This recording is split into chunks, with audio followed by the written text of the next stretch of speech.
कि जब तक चिराग पासवान जिंदा है ना आरक्षण को कोई खतरा है ना संविधान को कोई खतरा। चिराग पासवान उस लक्ष्य को पूरा नहीं कर सकता। मुझे जरूरत है आप सबके साथ की, आप सबके सहयोग की। देंगे मेरा साथ, बनेंगे चिराग पासवान, बनेंगे चिराग पासवान। रेल मंत्रालय से लेकर दूरसंचार मंत्रालय तक आज मेरे जितने साथी हाथ में मोबाइल फोन पकड़कर तस्वीरें खींच रहे हैं, वीडियो बना रहे हैं, ये मोबाइल फोन एक समय में सिर्फ अमीरों की जागीर मानी जाती थी। जो लोग मेरी उम्र के हैं या मेरे पिछली पीढ़ी के हैं, शायद आज के युवाओं को यह बात नहीं पता होगी, पर एक समय ऐसा था जब मोबाइल फोन पर इनकमिंग के लिए भी पैसा देना पड़ता था। 16 रुपए 18 रुपए प्रति मिनट की दर से पैसा देना पड़ता था। एक ऐसा दौर, एक ऐसा समय, एक ऐसा कालखंड जहां किसी गरीब के हाथ में मोबाइल हो, यह कल्पना भी कोई नहीं कर सकता था। उस वक्त मेरे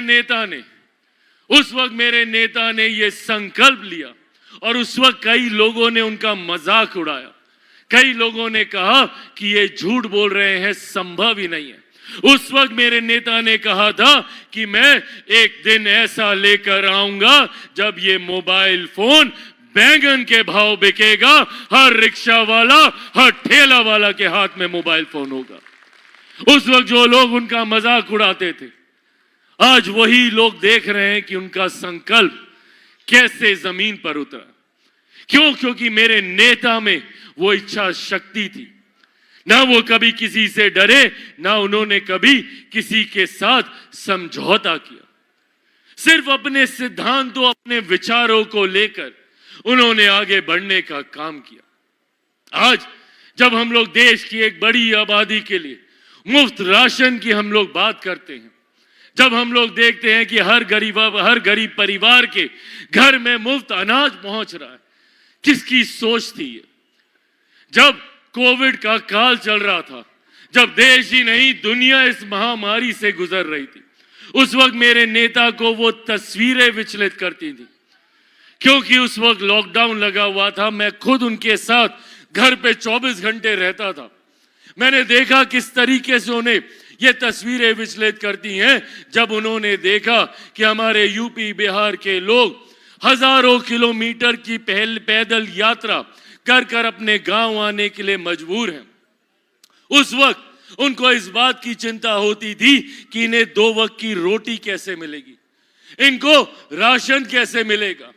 खाद्य विभाग की जिम्मेदारी होने के नाते उन्होंने इस जिम्मेदारी को अपने कंधे पर लेना जरूरी समझा। निरंतरता में प्रधानमंत्री आदरणीय नरेंद्र मोदी जी से संवाद साधकर उन्होंने सुनिश्चित किया कि एक ऐसी योजना का निर्माण किया जाए जो ऐसे महामारी के समय में कम से कम 2 वक्त की रोटी राशन की जिम्मेदारी पूरी करे, हर गरीब परिवार को राशन मिले। और आज ये उनकी देन है, ये उनकी सोच है कि आज उनके जाने के लगभग 6 साल के बाद भी उनके द्वारा बनाई गई योजना प्रधानमंत्री गरीब जन कल्याण योजना के तहत देश में 80 करोड़ लोगों को मुफ्त में अनाज दिया जा रहा है। ये देन, ये सोच हमारे नेता आदरणीय रामविलास पासवान जी की रही।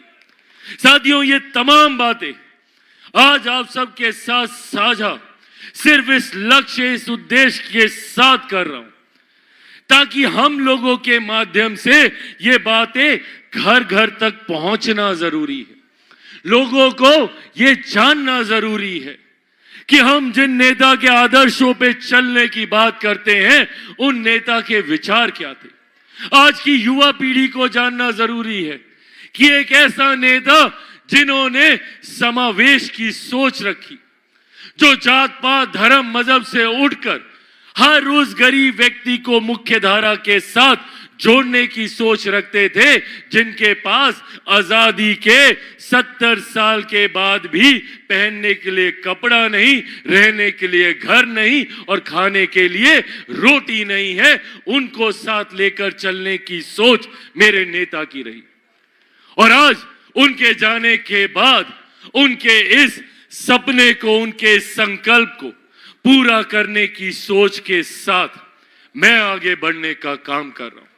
मैं, मेरी पार्टी लोक जनशक्ति पार्टी रामविलास और मेरी पार्टी का हर एक नेता, हर एक कार्यकर्ता निरंतरता में इस बात के लिए प्रयासरत रहता है कि कैसे समाज के हर वर्ग को हम लोग साथ लेकर चले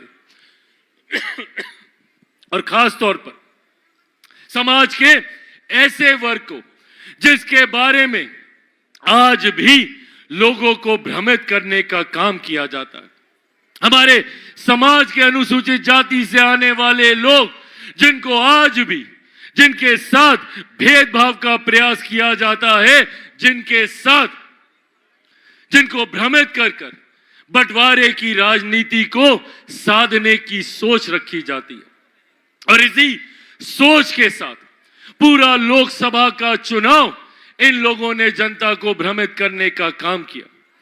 बिहार में इस जिम्मेदारी को मजबूती से निभाते हुए मैंने प्रयास किया कि ये भ्रम हम लोगों के बीच ना फैले। और आज एक बार फिर से यहां आप सबके बीच मौजूद होकर एक बार फिर से आप लोगों को यह विश्वास दिला के जाना चाहता हूं कि जो लोग बात बात पर आरक्षण और संविधान को समाप्त करने की बात करते हैं, वो लोग कान खोलकर सुन ले कि जब तक चिराग पासवान जिंदा है, ना आरक्षण को कोई खतरा है, ना संविधान को कोई खतरा है। खतरा है तो इन लोगों के मंसूबों को खतरा है, जो समाज में बंटवारे की राजनीति कर भाई को भाई से लड़वा कर अपनी राजनीतिक रोटियां सेकने की सोच रखते हैं, उनकी राजनीति को खतरा है। जो हमारी विरासत को मिटा देना चाहते हैं, जो चाहते नहीं कि महाराजा सुहेलदेव को हम लोग महाराजा के तौर पर याद कर हम लोग गर्व से आगे बढ़ने का काम करें, जो उनकी विरासत को समाप्त करना चाहते हैं, खतरा उनकी राजनीति को है। खतरा उनकी राजनीति को है जो कंस बासी जी के महल को, जो हमारे लिए गौरव की बात है, हमारे लिए सम्मान की बात है, और सिर्फ हमारे लिए नहीं, पूरे उत्तर प्रदेश के लिए, पूरे भारत देश के लिए वो गर्व सम्मान की बात है। वो उस विरासत को जो लोग मिटाना चाहते हैं, ये उनकी राजनीति के लिए खतरे की बात है। साथियों, आज पुनः हम लोग को इस संकल्प को लेकर चलना है कि ना हम लोग हमारी विरासत पर कोई आंच आने देंगे, ना हमारे बच्चों के भविष्य पे कोई आंच आने देंगे। हम लोग अपनी विरासत को उतनी ही मजबूती से संजोते हुए, उस पर गर्व करते हुए, हम लोग अपने भविष्य को, हमारी आने वाली पीढ़ी को विकास की राह पर आगे लेकर जाएंगे, जहां जात पात धर्म मजहब से उठकर सही मायनों में हर गरीब परिवार के बच्चे को बेहतर शिक्षा, बेहतर रोजगार के अवसर मिले। उस दिशा में हम लोगों को आगे बढ़ने की जरूरत है, जहां समाज में किसी तरीके का कोई भेदभाव या बंटवारा नहीं हो। पर जब मैं ये बात कहूंगा तो सपा कांग्रेस जैसे लोग, जिन्होंने पूरा जीवन बांटो और शासन करो की सोच पर बिताया, जिनकी नीति ही ये रही कि भाई को भाई से लड़वाएं, एक दूसरे के भीतर मतभेद पैदा करें, हम लोग जातीयता में उलझे रहे, हम लोग सांप्रदायिकता में उलझे रहे और ये अपनी रोटियां सेकते रहे, ताकि कोई इनसे ना पूछे कि हमारे बच्चों के भविष्य का क्या होगा, रोजगार कौन देगा, बेहतर शिक्षा कौन देगा, विधि व्यवस्था को कौन बनाएगा। इन लोगों से कोई सवाल ना किया जाए। इसीलिए लंबे समय तक कांग्रेस ने केंद्र में, यहां उत्तर प्रदेश में भी कांग्रेस, सपा जैसी पार्टियों ने निरंतरता में हम लोगों के साथ विश्वासघात करने का काम किया। चुनाव के वक्त बड़ी बड़ी बातें कर कर हमसे हमारा वोट तो मांगने का काम किया, पर बदले में जब हम लोगों को हमारे भविष्य के संरक्षण के लिए अपनी जिम्मेदारियां निभाने की बात आई तो इन लोगों ने पीठ दिखाकर भागने का काम किया। ऐसे लोगों की जिम्मेदारी और जवाबदेही तय करने का समय है ये। चिराग पासवान जिंदाबाद। ऐसे लोगों की जवाबदेही को तय करने का समय है और इसीलिए साथियों आज यहां आप लोग के बीच आया हूं। मैं यहां आप लोगों से झूठे वादे करने नहीं, आपका साथ निभाने आया हूं। सुख दुख में आपके साथ खड़े होने आया। चिराग पासवान, चिराग पासवान, महाराजा कंस फांसी अमर रहे, महाराजा कंस फांसी अमर रहे। साथियों जरूरत है अब हमें एकजुट होकर एक साथ मिलकर मेरे नेता आदरणीय रामविलास पासवान जी की उस सोच वाले समाज का निर्माण करने की जहां हम सब एक बराबर एक साथ मिलकर विकास की राह पर आगे बढ़ने का काम करें। हमारी पिछली पीढ़ी ने संघर्ष किया, बहुत संघर्ष किया। मैंने खुद मेरे नेता आदरणीय रामविलास पासवान जी को देखा किस तरीके से उन्होंने पूरा जीवन संघर्ष करते हुए लड़ते हुए बिता दिया ताकि मैं उनकी अगली पीढ़ी हमारी आने वाली पीढ़ी एक बेहतर जिंदगी जी सके। स्वर्गीय रामविलास पासवान अमर रहे, स्वर्गीय रामविलास पासवान जी अमर रहे। पर अब ये जिम्मेदारी हमारे कंधों पर है। हमें अपने आने वाली पीढ़ी के लिए आज संघर्ष करना होगा। हमें अपनी नींद खोनी होगी, हमें अपना आराम खोना होगा ताकि हम हमारी आने वाली पीढ़ी को एक ऐसा उत्तर प्रदेश, एक ऐसा भारत देके जा सके जहां पे जात पात धर्म मजहब से उठकर हर किसी को बराबरी का अवसर मिले, हर किसी को बराबरी का मौका मिले।